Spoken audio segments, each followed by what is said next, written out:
Good evening, everybody, and welcome.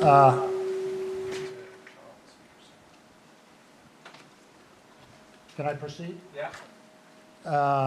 Good evening, everybody. It's Monday, October 3rd, and this is a meeting of the Zoning Board of Appeals. I'm Paul Cadigan, the chairman of the board.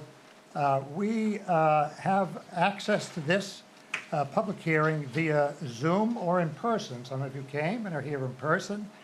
Those that are interested in participating via Zoom, if you go online and you look at the agenda that's published online, all the information that is necessary to connect and to participate or just to watch on Zoom is available on the agenda.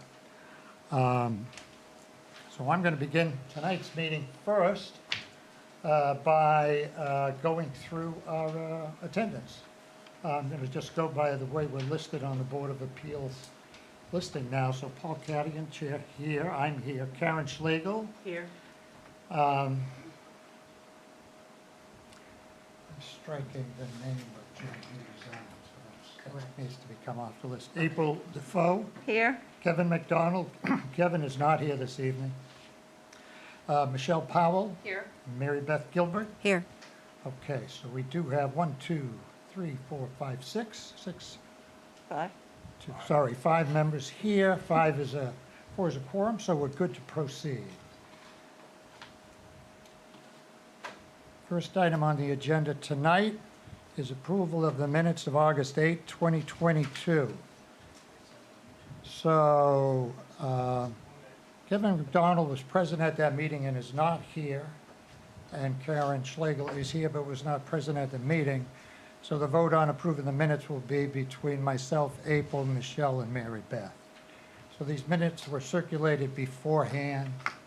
Does anybody have any corrections that they wanted to offer with regard to the minutes? No, none. No. And everybody is comfortable with them as presented? Yes. Okay, and I'll entertain a motion to approve the minutes. Motion to approve. Okay, second? Second. Okay, all in favor, show of hands, please. Okay, so the 4 voting members, as for the minutes, have voted to approve the minutes, so they are approved.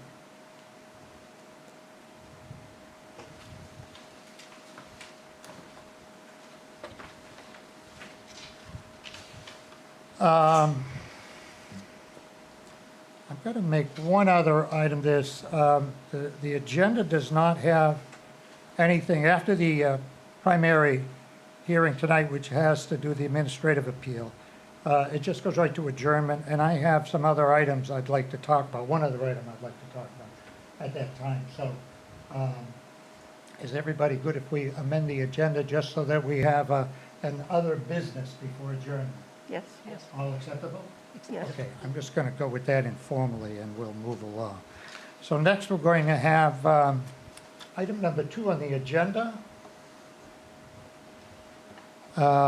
which is stated as follows: Administrative appeal of the estate of Joanne Poli, correct pronunciation?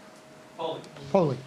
The applicant appeals the determination of the code enforcement officer that the property, which is a legal description of 2 lots of land, has been merged based on its history, size, and status, and that it cannot be treated as 2 separate and distinct lots that can be separately built on and conveyed. 138 Wiles District Road, Assessor's Tax Map 21, Block 4, Lot 34 in the Village Residential East District. So tonight, Attorney Nelson, you're representing the applicant? Yes, sir. Okay, I'll be with you in 1 minute. So the way we're going to, I think the format that we're going to have is first we'll have the applicant, through their attorney, Nelson, come up and make his presentation with regard to his appeal or the estate's appeal of the decision of the code enforcement officer. Then the board, if we have any questions, we'll ask questions of Attorney Nelson at that time. And then we'll hear from the code enforcement officer whose decision is being appealed. And then if the board has questions of the code enforcement officer, we'll ask at that time. And then the board will reserve the right to call back either the applicant or the code enforcement officer for further questions. And then we'll go to the public and see if the public, anybody wishes to opine on the matter. And then we'll close the public hearing and enter into our deliberations. That's the kind of rough outline I think that I'd like to follow. I would like to note to the applicant that the bylaws of the zoning board of appeals states that to prevail, you need an affirmative vote of a majority of the entire membership of the board. So there is one member of the board that is not here, that's Kevin McDonald, but that is 6 members, so that you need a majority vote. It's an odd provision, but it is the provision in the bylaws. And that's how we have been governed since I've been on the board. So you need an affirmative vote on 4 to prevail, which would also, which is different than just getting a majority here. So I wanted you to be aware of that at the beginning. And then I have maybe one administrative matter that we'll take at this time. So the applicant submitted the application some time ago. I can't remember the exact date of the application. And then our rules require that the, what's the date of that? September 9th. September 9th. And then our rules require that 14 days prior to the next scheduled hearing, that a hard copy be mailed to all of the members of the board. So 2 things sort of happened. One was that mailing was late so that it was received late, and that though everybody had received an emailed copy as courtesy from the town. And then this hearing that we're having tonight to address the matter is not one of our regular scheduled nights, because the regular scheduled night would be the holiday next Monday. So since we didn't have any really days where we could all meet following the holiday right away, we've moved the hearing up. So that kind of eschews a little bit of the provision that requires that that the applicant mail out a copy of the application at least for 14 days prior to the next regularly scheduled hearing, even though that would be 7 days short of this particular hearing. So at any rate, we did a vote, kind of a pro forma vote online to see if everybody was comfortable going forward with the hearing, given the requirements. So in essentially looking to see if the board wanted to proceed, even though the hard copy of the application came in beyond the deadline that it was allocated in our rules. And the indication was at that time, when we did the pro forma online, that it was acceptable, and thus we're here tonight. So for the record, I'm going to ask for a vote on the board's willingness to proceed with this matter, even though the hard copy of the application was received after the deadline as required by the rules. So I'm going to ask for a show of hands of all in favor of proceeding despite the slight tardiness of the written materials being received. So all in favor, therefore, of proceeding. Can I see a show of hands? So that's 4 in favor. I'm going to abstain from that vote, so that's an affirmative, and so we will move along.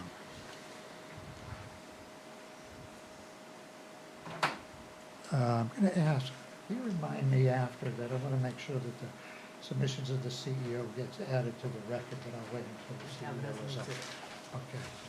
So with that in mind, I'm going to ask the applicant to come up right here. Would you announce who you are, and then the floor is yours.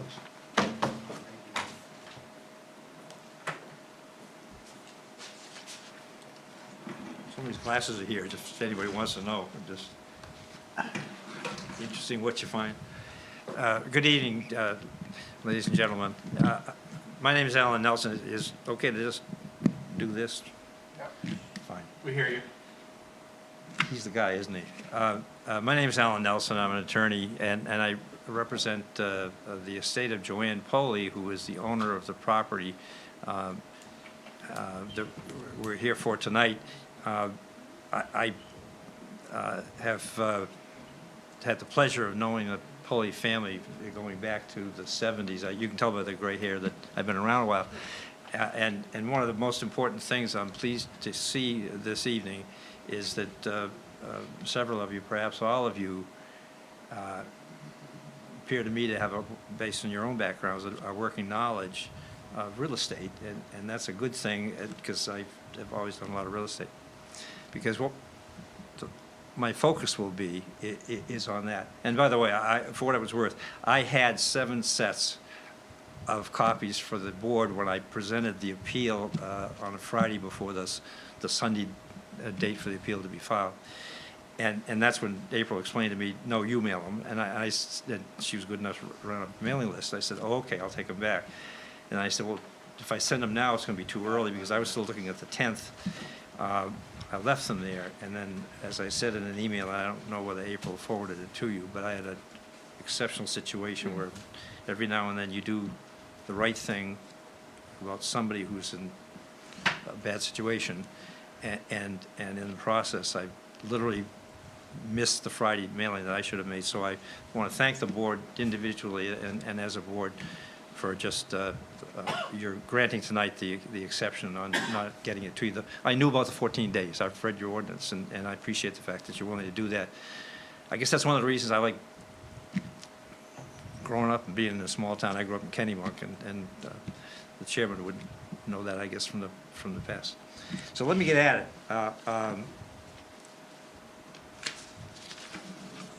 The focus, and I think all of the focus needs to be, when did Nicholas and Joanne Poley acquire ownership of the 2 lots? And are they 2 lots? And that's what we'll talk about. And were they recorded at a time before the town of Kennebunkport adopted zoning? I go back far enough that when I began practicing in 1969, I had a transaction with John Bradford, who was a fine attorney, and we were on opposite sides of a purchase and sale, and I said, John, I got to check the zoning, because it was Kennebunkport property, and he said, there isn't any zoning. This is 1969. I said, you're kidding, because I was, I don't want to tell you, it was class of 58 at Kennebunk High School. The firm I was in had been town attorneys for Kennebunk, for 25 years. And I just couldn't believe, as I think as knowledgeable and sophisticated as the people here are in town are, that there wouldn't be zoning. But he said no, and he mentioned that he felt that there are good things about zoning. It's not just people who say, nobody's going to tell me what to do with my property. That's not the attitude. The attitude is what's good. And so I was aware of that. I was not involved in the transaction when, although I knew and did work in later years for Gerald and Ellen Goulden. I was not aware of the fact that, and it's in your packet, but I've got copies I want each of you to have in front of you, if I may. And it's simply because I'm going to point to you as to why that deed dated August 1, 1970. Was this, excuse me, was this part of your application materials? Yes. Then we have it. Oh, okay, well, I won't burden you, but I'm going to be, Just make reference to what it is. Make and we'll reference to make the- sure. well, I'm going to want you to be staring at it, because I'm going to take you through like a surveyor does, and it's Why don't you because give us the book and page? it is book 1884, page 393. The grantors are Gerald P. Goulden and Evelyn A. And the grantees are Nicholas Poley and Joanne Poley as joint tenants. And it's dated August 1, 1970. It was witnessed by Jane Houston, who was my real estate abstractor for many years, and she was Tom Regan's secretary at the time. I've got extra copies if it's hard to find. Yeah, I'll take one, please. Sure.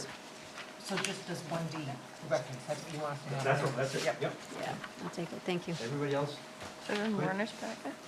We kind of got duplicates, so it's a vote. I've got mine. Golden to Pole. Yeah, by the way, that 1884 one, three. when it blew up, because of the legal length, it cut out the signature. Smaller So print. This one shows the Fine. recording data. Yeah, that's what happened. Okay. Is it? Looks like it.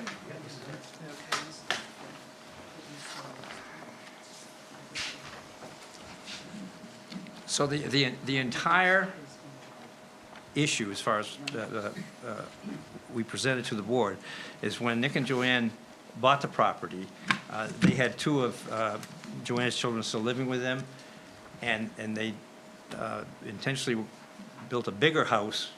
In fact, the other thing I brought, and I'm not sure if it was in there, this is just a tax map that is online that shows not only the lot, but the location of the house and garage they built, as compared to what the tax maps show the entire two lots, but the tax maps never control. I think we have something like that in the packet from, Ours doesn't show the house where the house, Well, we No, have but this Yeah, we too. have this one. I would like you to see the This one house. shows the house. that's Yeah. different from that. can I ask you, wait till you're back at that. This Yeah. has measurement, that okay to does be- not. Well, I'll wait till you're back at the podium. Go ahead and hand him out. Forget about the microphone, go ahead. You know, I had asked the town to send you an email, which I know I wrote the email to the town and had it forwarded to you. I said that if you wanted to make any additional submissions, that you make those submissions prior to the hearing, 7 days prior to the hearing, so that we'd have an opportunity to look over the materials. And I was very deliberate, and I asked that of you, and I asked it of the code enforcement officer. And then I had the town call you afterwards to make sure that you had no additional materials. And the town told me that you advised the town that you had no additional materials to submit. So I don't know why you're submitting additional materials at this time. The only, well, first of all, I apologize for that, because you're right, and April Fortier in Werner's office did tell me that. I don't deny it, and it's not because I'm trying to do anything unusual. It was that when I looked at the tax map copy, Do you have any other materials that you hope to submit tonight? no, Okay, thank you. Go ahead and proceed. the law regarding legally non-conforming lots, and that's what we have here. These are lots that were recorded in the Registry of Deeds. They're adjacent, at a time when the town had no zoning. And there's a principle in the law that says that we can't, no matter what the kind of law is, we can't pass a law today that makes something that you did 2 years earlier when it was legal, now illegal, because we've learned new stuff or we've changed our minds, and now what you did then was illegal. Because when people act in good faith, and in this case, spend their money to buy a lot that later on was going to be the small retirement house, because they had the larger house while they had the kids there, and we're not going to need the house, the larger house then. It's just something that I see in my practice, probably a third of people do, is if they're looking down the road toward retirement 20, 30 years, they say, or maybe less, they'll say, if I buy the second lot, I'll build a small house and downsize, 1 story, that sort of thing, for the two of us, and we'll sell the other lot. And that's what Nick and Joanne did. I have here, Mr. Chairman, 2 people. One is Nick Polly's daughter, Rita Polly, and Chuck Reed. How can I forget after that many years? Both of whom knew the Pollys at the time, and can tell you what they know was stated by them at that time, and continuing since then. The way a lot becomes a lot of record, and what in the vernacular we all call a grandfathered lot, because it was adopted, it existed before the zoning came along later and said, now we want to have larger lots, or we want to have, if we have 2 lots side by side, one of them smaller, I can see the nod, that if it's in the same ownership, they merge. Well, none of that law, none of that zoning existed when they bought these 2 lots, because there was no zoning. And so the question then becomes, when you look at this deed that I cited, it's book 1884, page 393, and I mentioned who the grantors and grantees were, the Gouldens to the Poleys, August 1, 1970. Those two lots are, in fact, fully, separately described. The test that anybody makes or should make, and certainly knowledgeable people like surveyors and also real estate lawyers, is if I took the deed and gave it to a surveyor who was a stranger and said, go find this lot and please mark if you can from the description that's in the deed where the boundary lines are. The surveyor's going to look for two things. One is what we call monuments, which we're all familiar with, iron pipes on corners. There are other kinds of monuments, but that's the case here. And the other is a reference to a plan on record that has a monument on it. That's a common monument to one of the two lots. So when you talk about where's the adjacent lot, you start with a point of beginning that is an iron pipe that is in one lot, shown on a recorded plan in 1968, and then revised in 1969. And then when you read the description, it includes feet on all four sides to 1/100 of a foot. The fact is something that happened, I think it was 3 years later that you assume we hear from Werner, it was in his materials, certainly, was Tom Regan, who I believe represented the Gouldens at the time, saw that there was a reference to the words to Nick Poley or to Nicholas Poley or something on the adjacent lot to the rear. But in fact, when you looked at the plan that was on record at that time, those words weren't there. And that's something that we call a confirmatory deed. If later on you think it has any significance or will clear up any confusion, then you have the same people convey the same property to the same people, and then you add an explanatory sentence. When I took advanced real estate transactions in school, they said, don't be afraid to say something in plain English about why you're doing it, so that the next attorney or abstractor who's searching a title sees, why do you do it twice? And then there's a plain paragraph that explains that. And so that's why I'm sure Tom in 73 did the same deed that Werner points to as being, that's the first time the lot was fully described. Well, Tom did a full description, but you don't need it because it's in this deed, and that's why I wanted each of you to have this deed of 1970 in front of you. So as we look at it, first of all, the first lot, as you look at it, is described as being lot number 2 on the plan, as the plan itself is dated October 26th of 68, and it identifies the plan book and page number.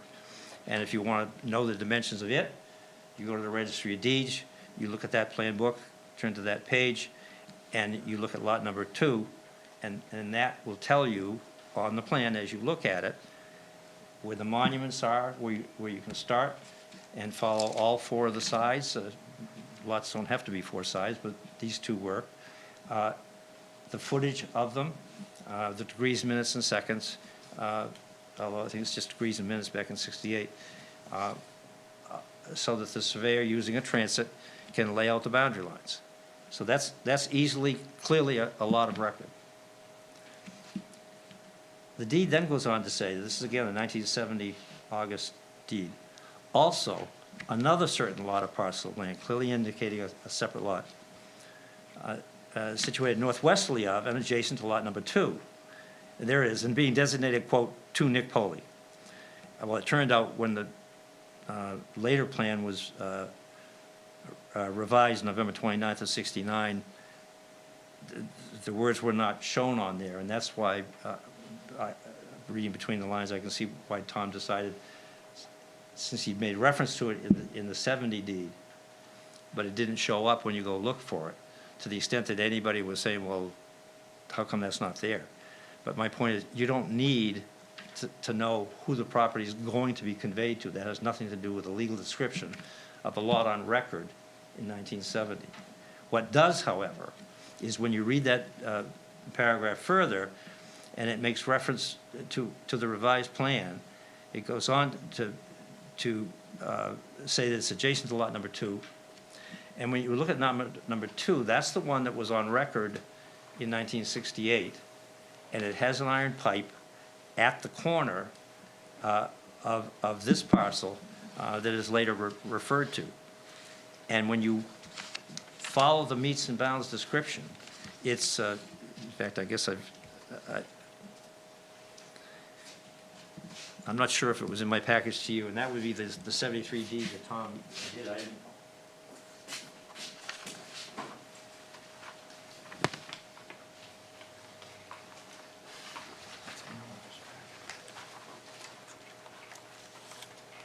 This is the meets and bounds, the 73D. The 73D is the meets and bounds.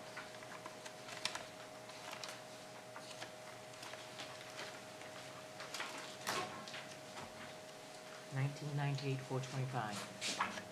Thank you. Just try to keep moving. Right here.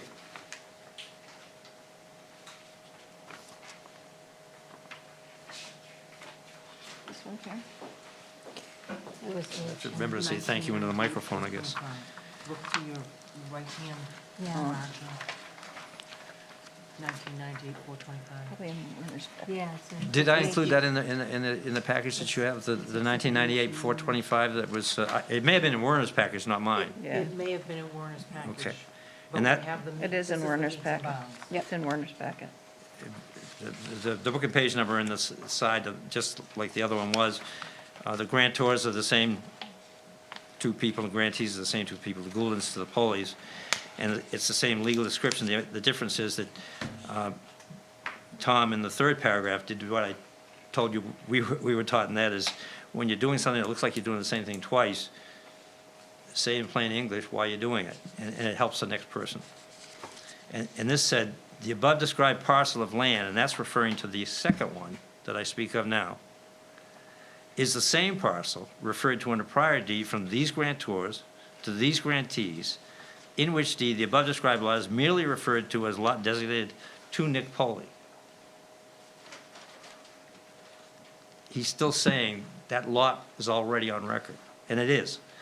This deed, meaning the 73 deed, May 16th, is given to confirm the prior conveyance because the lot above described was not designated on the aforementioned plan as was intended, which means that to Nick Poley phrase that didn't, it may have even been in pencil. It wasn't there. The deed above referred to is the same deed referred to in book 1884, page 393, and that's the deed I've asked you to look at, that is the key deed on record. And so my point is, when you look at what Tom included in the 73 deed, he starts at the same iron pipe at the northerly corner of lot number 2. Lot number 2 is recorded in 1968. It shows the iron pipe on that corner of lot number 2. So it tells you where you're supposed to start to know where the also another certain lot adjacent is located. But when you read on in 73 in the confirmatory deed, and confirming just means we're saying the same thing twice. We just want to make it clear. Then it goes southwesterly along lot 2, 124.91 feet, to an iron pipe. Now you got a second iron pipe on the second corner at a reserve right of way. And I same thing, I don't remember that I included the subdivision plan, but I bet you Werner did because he did a very thorough and comprehensive job. It's, I guess it's the 69 revised plan, so-called, of Gerald Goulden. It's in Plan Book 53, page 31. And by then, he had shown the lot out behind. Again, I hesitate to show it to you, because if I didn't put it in your kit, unless Werner put it in his kit, I can't address it. But the same iron pipe in what I would say if you stood on the Wells District Road and looked at lot 2, the iron pipe is the left rear corner as the point of beginning for the second lot. And the reserve right-of-way that's identified that way on the plan. The tax map I had, Oak Run, I guess, is what, I don't know if it's still called that, but that's what it's called then. And so, following Tom's confirmatory deed, he goes on to describe in meets and bounds, as I said, that you go down the left sideline along this reserve right-of-way, 124.91 feet, to an iron pipe on the reserve right-of-way. All right, so you now have 2 iron pipes. And then you go northwesterly along the reserve right-of-way and making an included angle of 90 degrees. We know 90 degrees is going to be a right angle. With the last course, 135 feet to an iron pipe. Again, now we're up to 3 iron pipes on this second parcel that's referred to in the 1970 deed. Then it's running northeasterly. Now you're coming back to the Wilds District Road on the right-hand sideline at right angles to the last described course. Again, you've done a 9-degree. 124.91 feet to an iron pipe set in the ground. Now, there's a 124.91. That clearly the 2 sidelines are exactly the same distance, although the front and rear are not quite. And then once you're at the 4th iron pipe, it says then it's running southeasterly at right angles to the last course, 135 feet to the point of beginning. And so there's a complete meets and bounds description in a confirmatory deed of what was conveyed by definition in the first deed that was recorded, the recording date. And Mr. Chairman, that's why I pointed out that when I tried to blow it up so it was easier for everybody to read, the bad news was the deed had been done on legal length, and I had used letter size, and I saw I cut off the recording. So that's why you've got the smaller one in front of you in my package. And that shows it was recorded September 14th of 1970. So my point to you is entirely, once you see that there are 2 clearly described lots of record recorded before there was zoning, we're done talking. It's not subject to something that's adopted later on that says, now we're going to have a zoning ordinance. And in the zoning ordinance, and I'm not sure that it was immediately done or later, we all know zoning ordinances get amended from time to time, that the merger concept came in, where if one lot, and minimum lot size, that one of these lots, or either of these lots, doesn't meet today's minimum lot size, because as time has passed, we require a larger lot, because we just like to have larger lots if we can. And then if they're side by side and in the same ownership, zoning often will say in towns, as Kennebunkport does, that they, quote, merge. And so that you just now own one large lot. There's an economic issue here that I've asked you folks to keep in mind, and that is when you do something as Nick and Joanne did, intending to use the second lot as a second lot to build their small retirement home and sell the first lot off. They paid for that second lot. It was their money invested for that purpose. And in the years that follow, and you'll hear from either Rita or Chuck, what they heard Nick and Joanne are speaking about as to whether or not they had 2 lots. And I want you to hear from them. But the point is, they made a commitment to do something on 2 lots that were recorded and separately described, and spent money on it, believing that they could do this because that was legal. And then when later on the zoning was adopted, it said, and at some later time, and I don't know that it was right away, it may have been years later, lot sizes were increased, minimum lot sizes. And then the other merger concept that we have that says we don't want to have undersized lots forever. So if they ever come in common ownership with 2 lots, same owners on both lots, and one or both don't meet the minimum lot size, they merge. Then so you take away the boundary line between the two, and you say, congratulations, you're now on one big lot, one big buildable lot. The fact situation that I should have mentioned at the beginning that even brought us there, and just to be clear, is this is an administrative appeal because once Joanne died in 2014, and left because title was in her name only, a life estate to Nick. He lived for another 7 years and died May.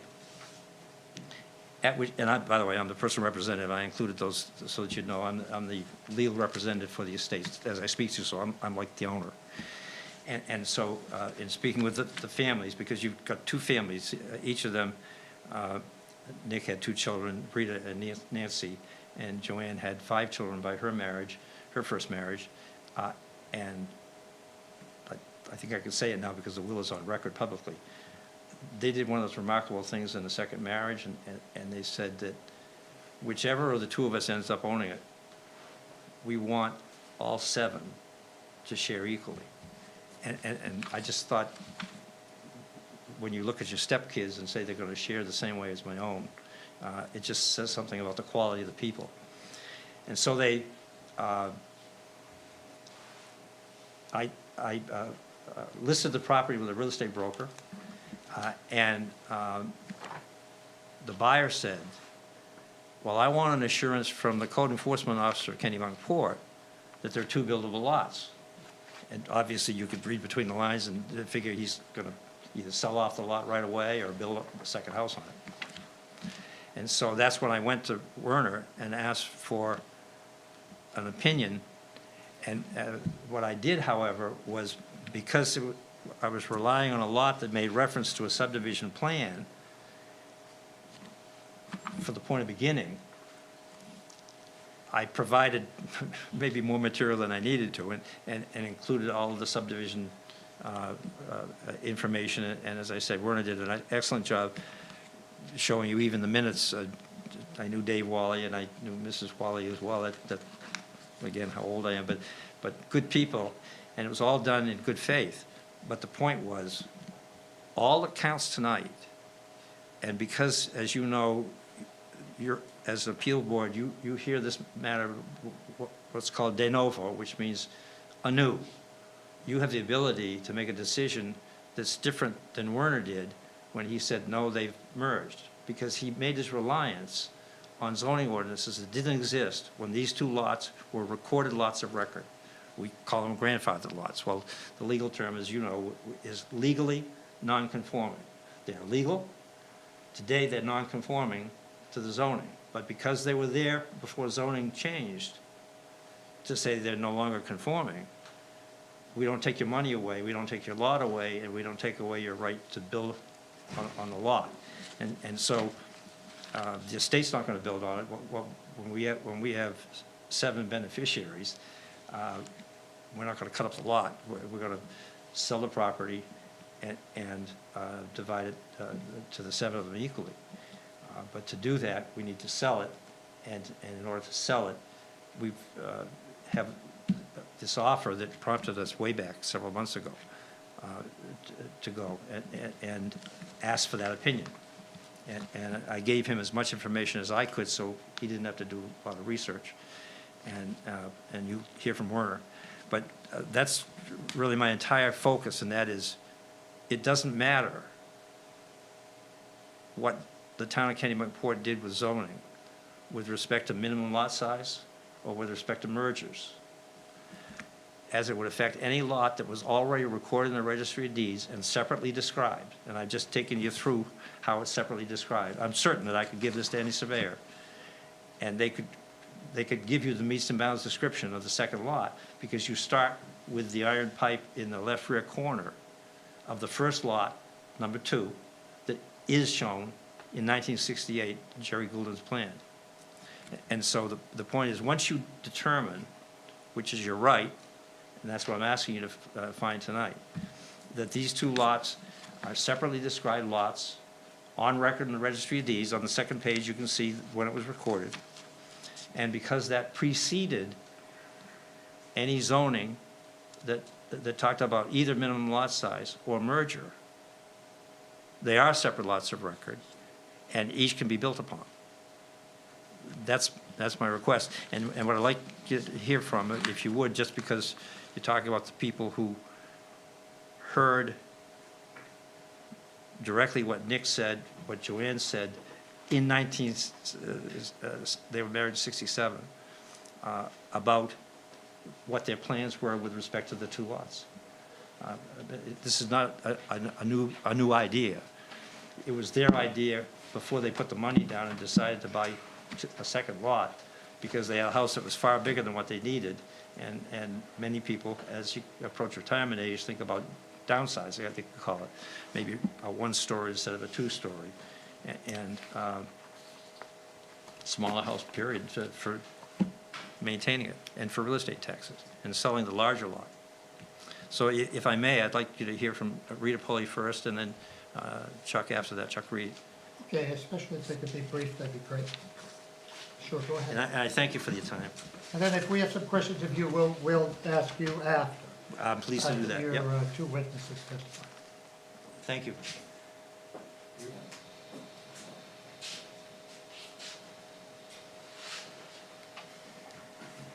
Hi. Hi, I'm Rita Poley. My father and Joanne bought the property in 1968. I was a senior in high school.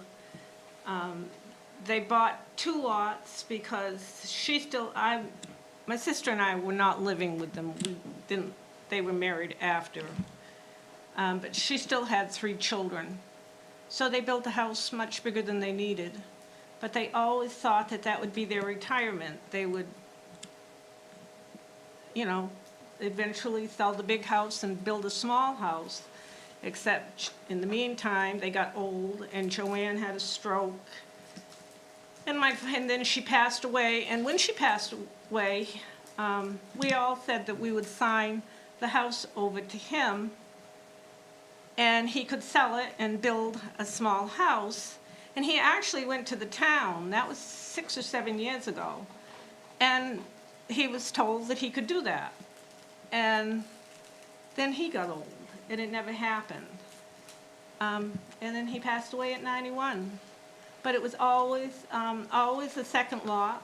He always said it was a second lot. He built the house way away from the second lot. It's like on the first lot, on the road. It's actually on Wiles District Road, and the lot's on whatever that road is. Yeah, Oak Run. So, in fact, when he passed away, one of the neighbors wanted to buy the lot, so, it's been another lot. That's it. Thank you.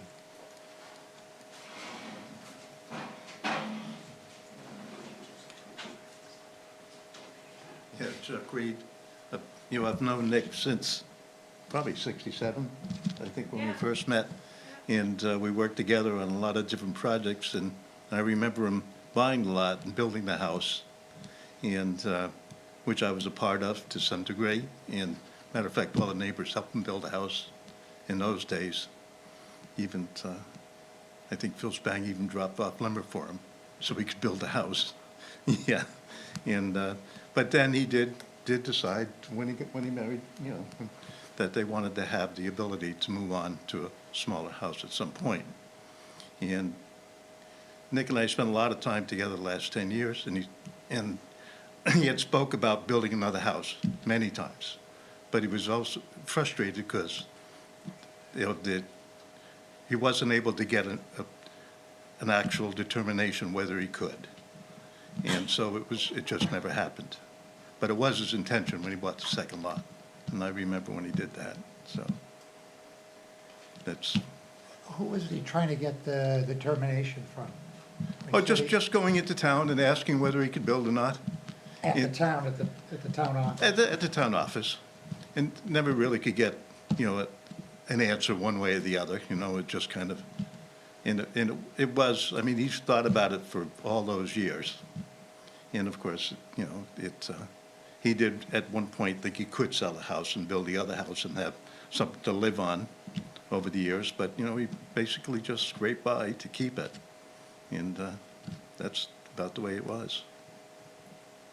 All right, Okay, thank you. you're welcome. Attorney Nelson, do you want to come back up? I have nothing more unless. Oh, if we have questions of you. If you want me up there? Yes, please. All right. Do I need my papers? I don't know. Well, I can get them. Anybody have a question? I have a question, but it pertains to the building permit, so I don't know if you want to wait until after Warner presents, or, Well, you can bring it up, and if Attorney Nelson isn't familiar, he should be familiar with the material, but if he isn't, because you received a package of materials that the code enforcement officer submitted. Absolutely, yes, yep. When I made requests to you for materials, I made a request for the other party, code officer, at the same time. And he did produce materials. Did you got a copy of all those materials? If you're talking about supplemental materials, I don't remember, and I trust Werner's word. He spoke to me at one point when I was there recently, and it was kind of unusual experience for me, that he thought it was a good idea to send the board a letter explaining to you what we were going to tell you when we got here.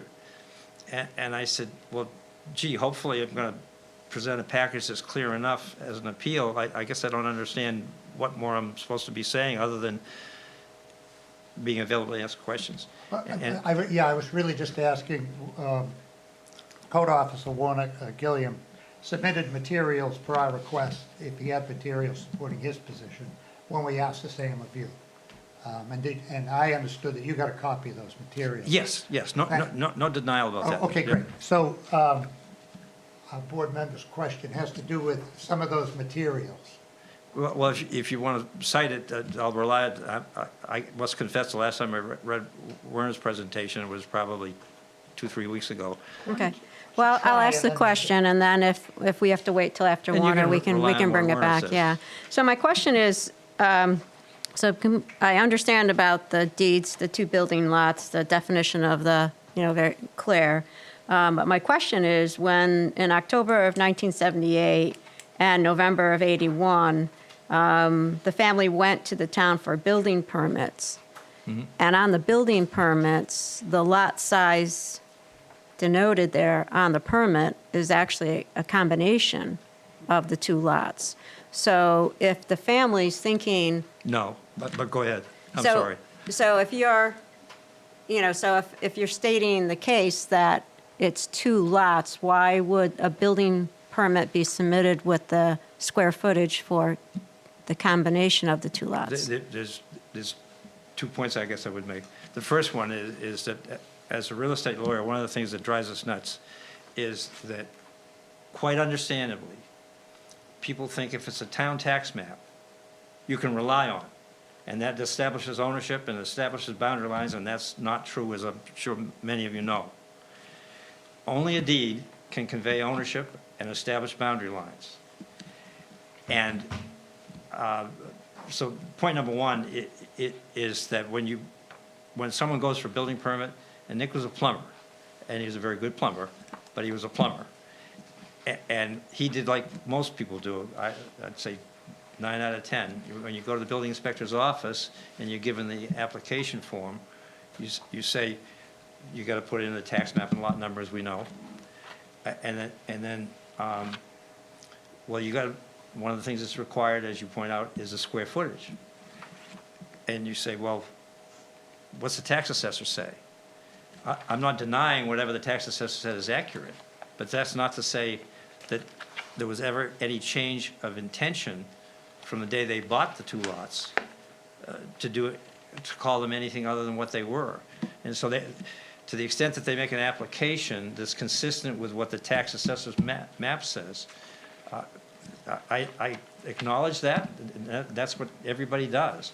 But that's not the issue when you're talking 1978 or 1982, because that's zoning that came on after the two lots were recorded in the registry of deeds and they were legally non-conforming. And they never were going to be conforming unless you bought some more land adjacent to the first two, which of course did not happen. And so the lots are what they are. And I understand your question, it's a good one, and that is, well, you made an application and you said it's this many feet. Yes, that's what they are. But the application was being made on the basis that there was a separate buildable lot when they bought it, and that never changed. And it hasn't, not to this day. And so my answer would be that when Nick did, making a building permit application, because what they did was they put a breezeway in between the house and garage, that you can see it on one of the Yep. tax maps. They were simply relying on the town's records. And as far as square footage goes, I think the town's records are quite close. But so what? The lots are the same as they were in 1970, August 1, when they bought the two of them. And there was no change of mind about that. And there's no suggestion that there should be. There doesn't need to be. When you have a recorded lot on record, before zoning comes along and changes things, you are legally non-conforming. You're, quote, grandfathered, is what most people say. So I have a follow-up. Oh, please. So then it's, the argument then put it forward is that any lot that's purchased before the book of ordinances Right. is put in place. Yep. All ordinances is grandfathered ad infinity. Yes. It's called an ex post facto law from Mrs. Hall's Latin class freshman year. It's just basically from anew, which means we can't pass something today that after the fact is make something that was legally done now illegal. And legal and illegal sounds like a harsh term because we're talking about just land and not crimes. But the point is, in good faith, relying on the fact that the town said they could have these two lots and that they would be separate buildable lots, they purchased them at the same time. And we're not denying that, but what I say is that is the end of the conversation. And that's what I asked the board to find tonight. Oh, you just said that the town told them that they have two lots that they could build on later. Who? Oh, I didn't, if I said it that way, I didn't mean to imply that he went to somebody and asked. Okay. He knew Jerry Goulden and Evelyn, and it's, I'm not even sure there was a broker involved. That's not what you were saying. Yep.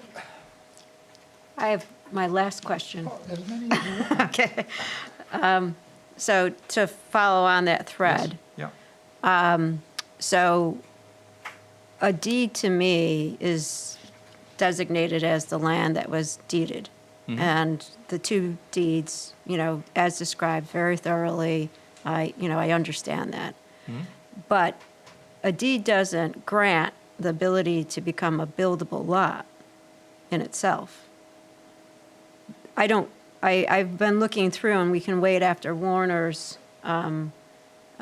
feedback to us, but at no point did I see a point where the family was granted from the planning board or an approval that this is a buildable lot. There's a deed that says this is a lot. We don't know, I didn't mean to interrupt you. Go ahead, finish. And so I don't understand the leap from deed to buildable lot. It's not a leap at all. When you buy a lot, you own, or a piece of land, and you have your deed, that's what you own, period. You have no obligation to build on it for 50 years, or ever. Or you can sell it just like you sell a stock in the stock market. And you can save it and have that be your pension, and when you sell it off, you get money for it. But it doesn't change the fact that it was legally a buildable lot, and you don't need to go to see anybody. So, but that's the problem. I think that's the thing that I'll wait for the questions from Warner. I'm not making the link between the deed and a, quote, buildable lot. I get the idea that it was granted as land.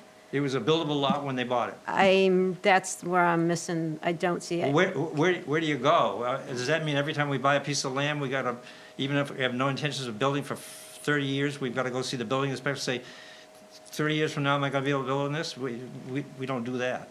I don't know anybody who does. I think that's actually what we do. think everybody does that. Everybody does that. Because, Zoning changes. yeah, zoning wetland changes, regulations. EPA regulations, I'm not sure how you, Well, who do you talk about when there's no zoning? You're The talking- zoning that's being applied by Werner in good faith For current day. didn't exist, did not exist when they bought it. So you can go in, what do they say? I don't know what you're talking about, we don't have any zoning in this town. So if I may, you're saying that there was nobody to go to talk to prior to the adoption of zoning when the land was acquired? Thank you, sir, that's well said. Yes. I have a Oh, question. wait, more questions? I'm set. Thank you.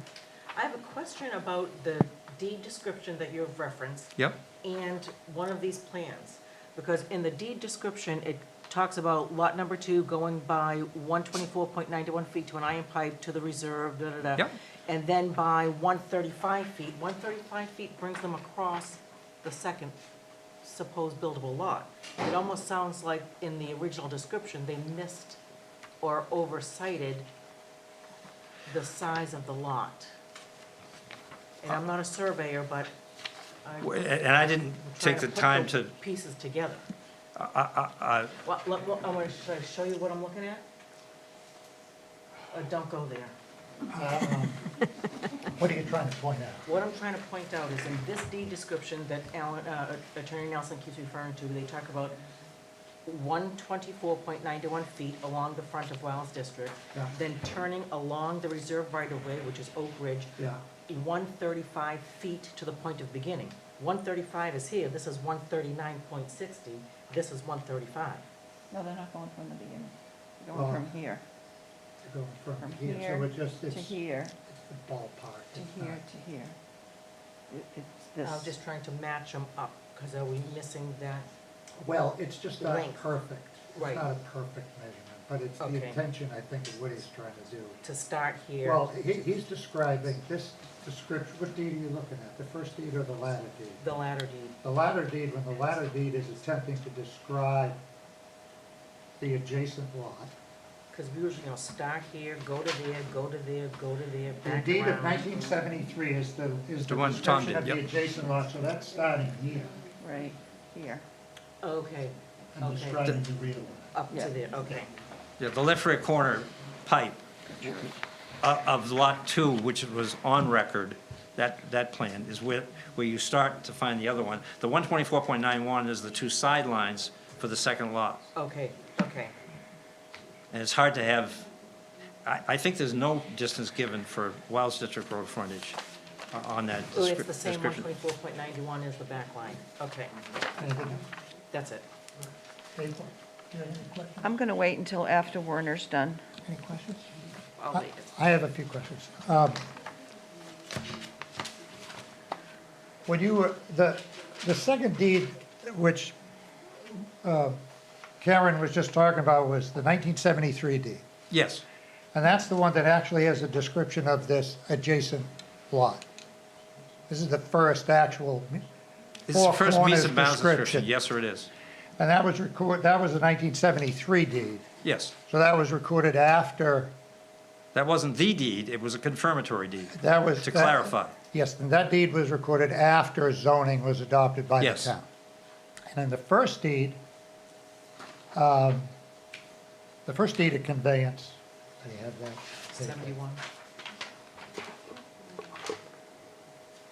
So the first deed describes the adjacent lot as also another certain lot or parcel of land situated northwesterly of and adjacent to lot 2, lot number 2, and being designated, quote, to Nick Poli, end quote, on a revised plan entitled, and it goes on to talk about the plan.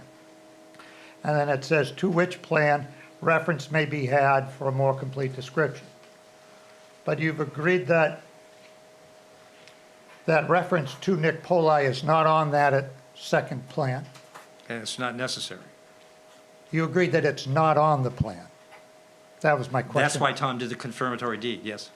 And that the plan itself doesn't describe the lot either. Right.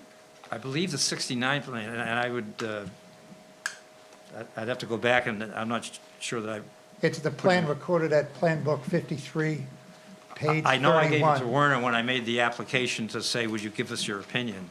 I don't know that I put it in your package. I reviewed that plan today Yes, online, yes. and there's no, that lot is not designated on that plan. He didn't add numbers to it, if that's what you're saying, that's true. No, there's no second lot that's indicated on the plan. It's just a big open area, Right. which is double the size of what you're saying is the second lot. But the confirmatory lot is put on record, not to convey land that's not already been conveyed, but to clarify what was conveyed. Because when you look at the revised plan of 69, you don't find that to Nick Poley written on that plan. You also don't find the 16,000 square foot lot on that plan. No. I'd have to see, I understand what you're saying, and I looked at it today, I'm quite positive. I looked it up on the registry of deeds All right. today. Yeah. So I think here's what I'm asking you at this particular question. When you were saying it's a lot of record, you're saying the criteria for a lot of record is that it's described at the registry of deeds somehow. yes, So the plan that is recorded at the registry prior to the adoption of zoning, right. it's this earlier plan, this earlier deed, says it's another lot, it's northwesterly and beside Lot 2, but it doesn't describe it, it just says it's got a specific designation on an additional plan. And that specific designation is not on the plan, and that plan that it makes reference to doesn't show the lot that you're talking about. For me, the thing that was controlling was, can you, and this would be what any surveyor could do, and that is, give me an anchor point. Give me a monument. Where are we supposed to start on this, up and down the Wilds District Road? And the answer is, it's very clear that it's the iron pipe on the left rear corner of the lot number 2 that's on the recorded plan, and all 4 of those, that lot is a lot of record on the first plan of 1968 that Gerald Goulden had recorded as a subdivision plan. And so you've got your point of beginning for the second lot that is there. You look at the confirmatory deed to clarify, and he's saying, since the first lot didn't mention to Nick Poley, we're doing this now to make clear what we did in 1970. And he makes specific reference to that deed by book and page and date. But to qualify, I guess, I thought you were saying to qualify for a lot of record, Yes, that a description has to be recorded at the registry prior to the adoption of the ordinance. yes. And there's no description of the lot I understand what you're of saying. record prior to the adoption of the ordinance. The thing you and I disagree on is a confirmatory deed does not convey, it clarifies what's already on record. I appreciate that, I understand that, yes. But I'm just talking about the deed that is of record prior to the adoption of the ordinance. Okay, reasonable minds can differ on that point.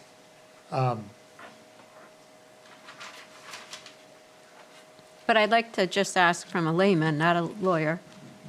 Sorry about that. So as you two go, so from a layman's perspective, if I'm following the logic, that's where I was getting stuck on, is before the clarification deed of 73, after the zoning ordinances, I can't find anything, because I did the same thing that Paul did. I can't find anything, to your point, where you could hand a piece of paper to a surveyor and they could go walk the lines. It's just a reference to some, The best thing about having a Abstract. registry of deeds that goes back to 1760 is that you're not limited to what you find today. When someone goes to the registry of deeds now, they find Tom Rieger's record, deed, I should say, in 1973, which he identifies as a confirmatory deed. He didn't use the word clarify. Oftentimes I'll put confirming and clarifying. But he refers specifically to this deed, saying, as I describe this, I'm describing what was conveyed August 1, 1970, between these same grantors and these same grantees, in book number 1858, page 393, or whatever it was, I don't know how close I just came, but you know what I'm saying, it is a confirmatory deed said, in order to make clear what we said when we gave the deed and conveyed it, this is the parcel, because when he looked at the original plan of 68, just as Chairman Cadigan said, the back line is open, and you may have seen the same one that Paul did, is open. But the plan he had been looking at when he drew the deed showed 4 lines, again, I'm reading into it, but when you can't find the 2 Nick Poli, he was looking at something that didn't get recorded, and so, 3 years later, he discovers it, and says, we'd better clarify as to what we conveyed in 1970. So at what point was something recorded such that a surveyor could go and pinpoint that property? I understand your question, and I guess my answer would be, if a surveyor went there today, he's not limited to look at only 1970 deeds. He's allowed to look at a 1973 deed that was later drafted, signed by the same people, same grantors, same grantees, saying, look, when we did this in 1970, this is what we did. And we're recording this to confirm and clarify the deed that was between these grantors. If you read that in that last paragraph, the 3rd paragraph Tom put in there, dated August 1, 1970, and recorded in deed book number 1858 or whatever it was, page 393. So my answer is, I understand what you're saying, that you need the confirmatory deed to know what the meets and bounds description were.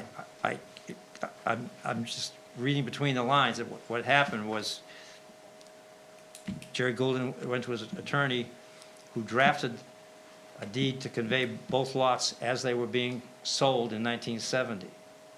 And it was later, it sounds like about 3 years later, that he got a look at that plan that had not been recorded in 1970, that included 2 Nick Poli, that he was looking at. And so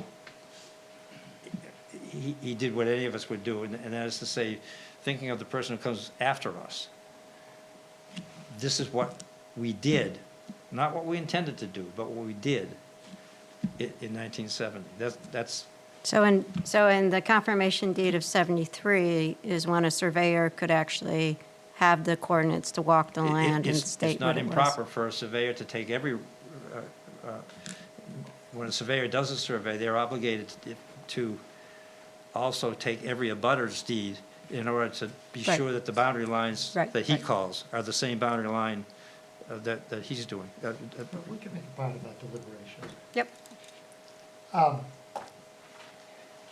So my understanding was there's only been 1 tax bill for the property of the Polies that acquired the property. Does that sound correct to you? I don't know that, and that's not controlling as to ownership. That's not my question. My question was, I believe that they just received 1 tax bill for 1 piece of land for the entire time after their acquisition. I have no knowledge about that either way. Okay.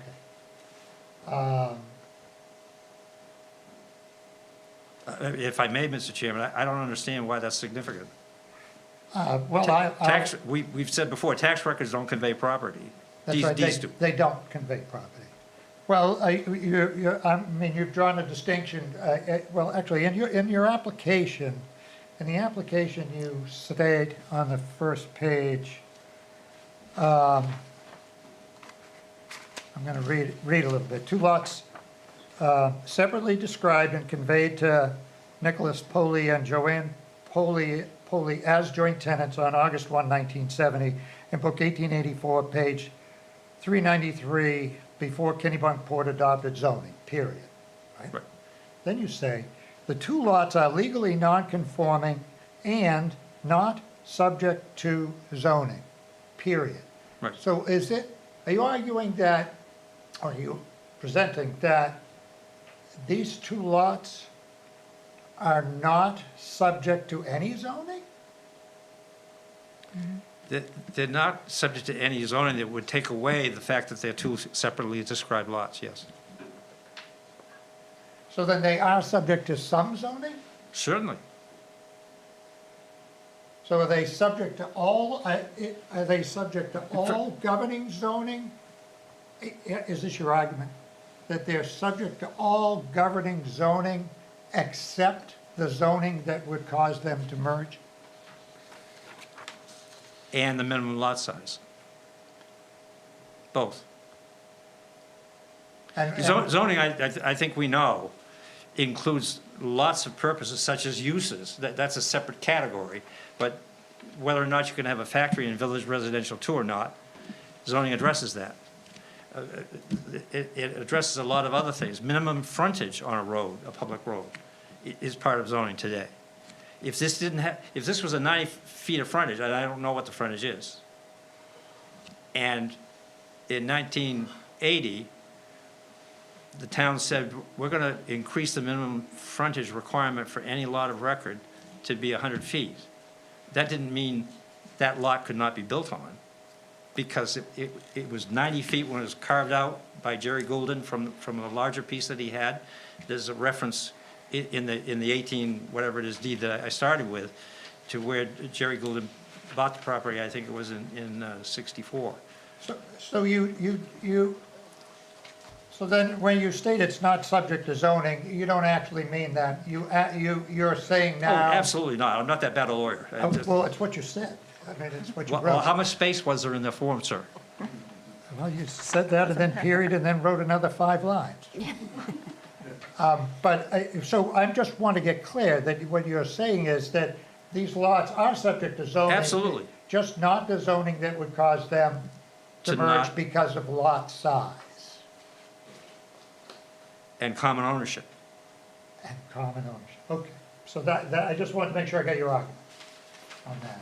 For example, one of the things, if I can share a little secret that real estate lawyers do, is when a town is about to increase the minimum lot size, where somebody who owns 2 adjacent lots, and the town meeting is gonna come up next month, and it's already published, it's on the warrant,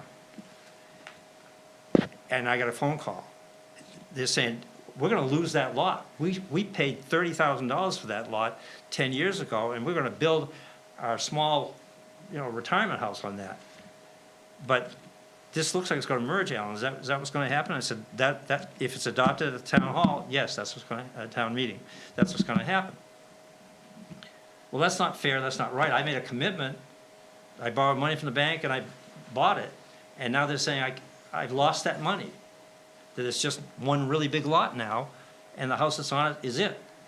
Is there anything I can do? And the answer is yes, you can do something that, in the vernacular, we call it checkerboarding. And it happens when you see an old subdivision from 1908 or something, and like over in Old Orchard Beach, the frontage were like 50 feet, 50 feet, 50 feet. But in reality, if you're gonna build a house and comply currently with sideline setback requirements, front yard setback requirements, rear yard, what do you get, a pillar, something really small? And so people would buy 2 and 3 lots. Our advice to that person before the town meeting is, you and your wife get along? Yes. Good marriage? Yes. Then you convey your half interest in the house you own, and she conveys her half interest in the adjacent lot. Now, she owns your house, so don't make her angry. And you own the lot. That's not the same ownership, and therefore they cannot merge. That's how merger requires, when it's common ownership, the same So ownership. that's what you do when you see It's a change coming.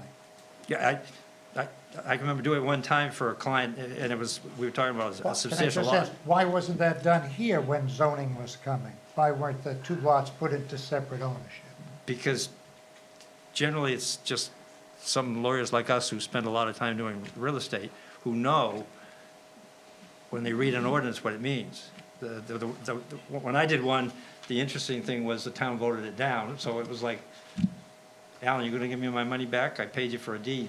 I said, oh, okay. But the point is, if you want it back in ownership, you can do it, but the next time the town looks at adopting merger, you're gonna come back and ask me to do it again. The whole principle is the commitment that they make based on what the law is at the time they buy. And having made that commitment, then the town later decides to do some other things. No, zoning, I didn't mean to just say no zoning. That could never be true. I thought it was a strong statement. Okay, thanks. I'll accept that, right. Oh, do you have any questions? I do not have any Does anybody else have any other questions at this time? No, not at Okay, this but we time. reserve the right to call you back to ask you more questions. But We're thank you not- very much for your presentation. And now we'll hear from the code enforcement officer.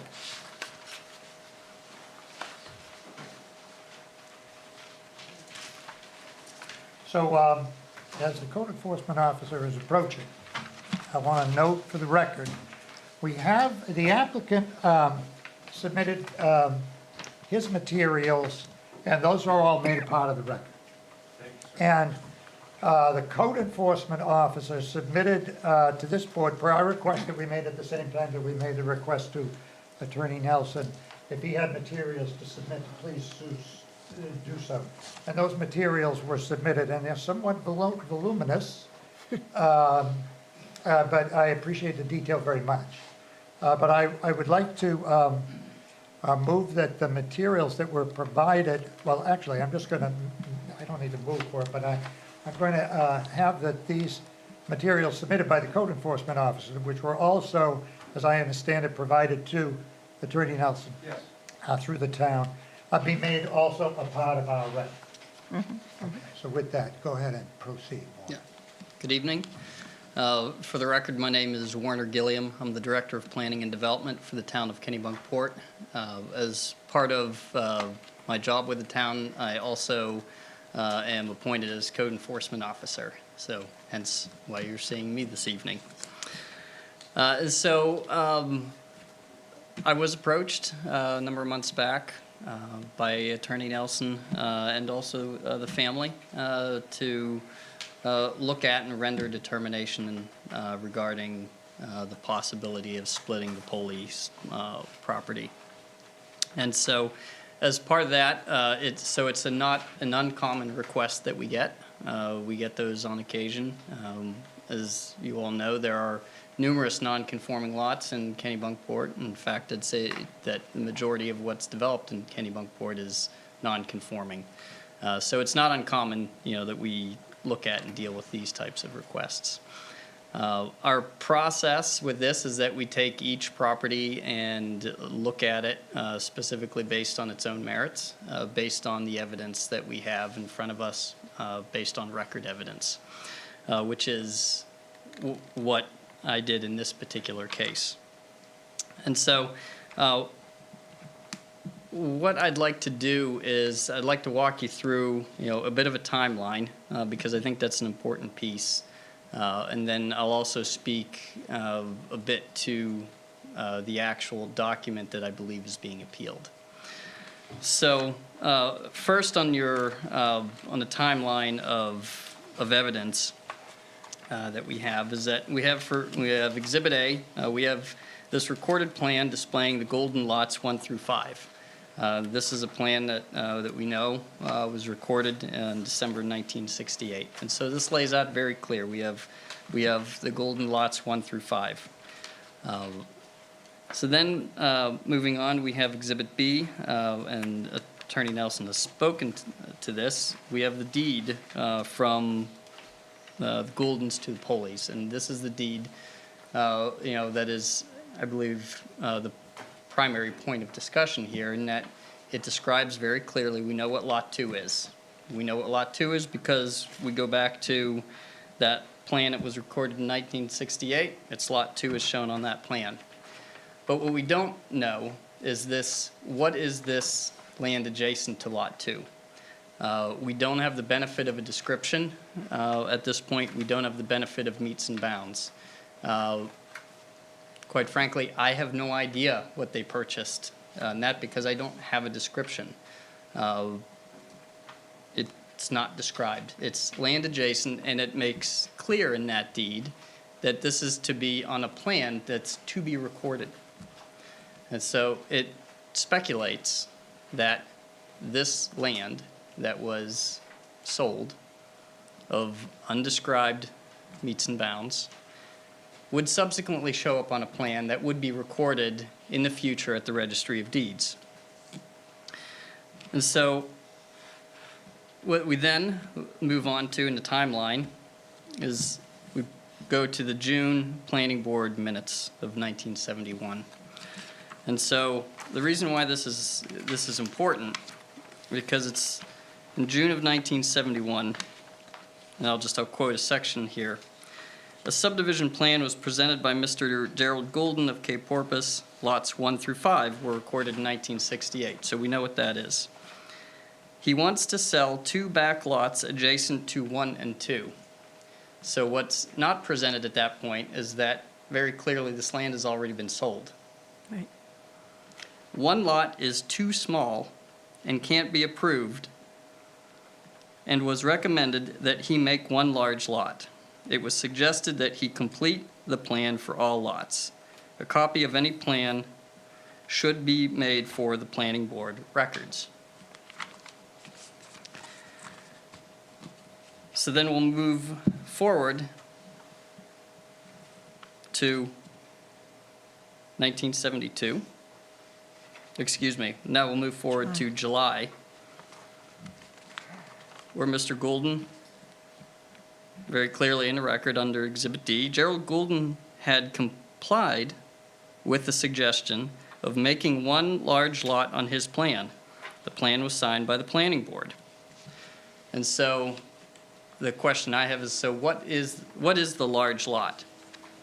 And so I would point to Exhibit E, which is that plan from that meeting, which very clearly shows the 1 large lot that is directly adjacent to lots 1 and 2. And so that large lot, so I would like you to then go back and read the original deed from 1968.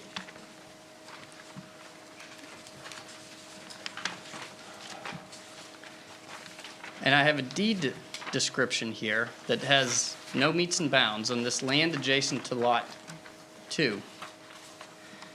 And I would like for you to think about this lot that is adjacent to lot 2 as to whether or not it fits this description.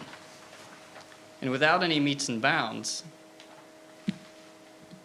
one could argue that the Poleys had actually received this lot that was adjacent to lot 2.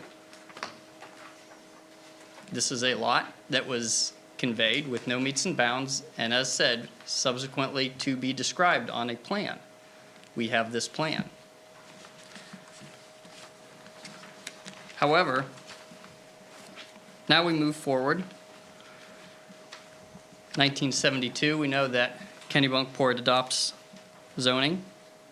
I've provided you with a copy of the land use ordinance that specifically identifies for village residential, spells out minimum lot size. It's a minimum lot size of 20,000 square feet.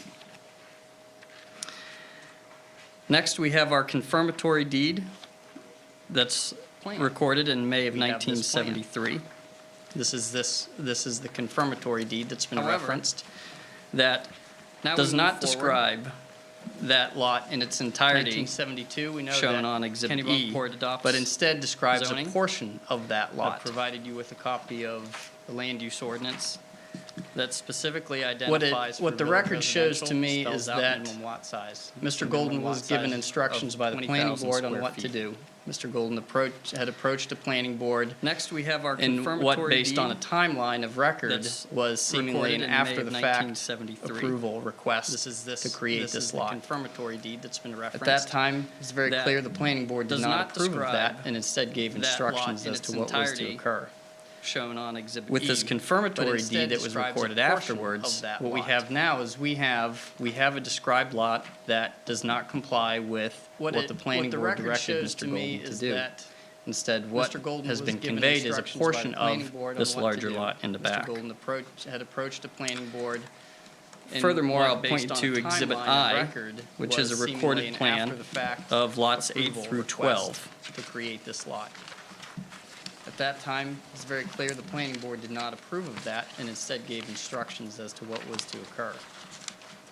With this confirmatory deed that was And so recorded this plan- afterwards, what we have now is And again, we what's have- important here, this we have plan a was described recorded lot that does September not 6, comply with 1974. What the planning board directed So, Mr. Golden to do. It can be a bit Instead, what confusing when you has look at a been plan and conveyed you is a see portion dates on of it this larger lot that in don't the back. necessarily jive with the recording date. And so generally speaking, Furthermore, what we I'll point know you is to that that Exhibit plan was I, drawn on a which is a specific date. recorded plan You know, but of lots ultimately 8 what we're through looking for 12. is the recorded date of that plan. So as you can see, looking at Exhibit I, we have lots 8 through 12 designated on And so a this plan. plan, That was recorded by the planning and board. again, what's important here, this But plan I'll draw was your recorded attention to September the 6, 1974. lot So to the it south. can be a bit confusing when you look at a plan and you see And what we dates see on there it is a that match don't line necessarily jive to with the recorded recording date. plan book And so 53, generally page speaking, what we 31, know is that that plan which was lines drawn up on a specific date. exactly with You know, your but Exhibit E. Ultimately, what lot. we're looking for is the recorded date of that plan.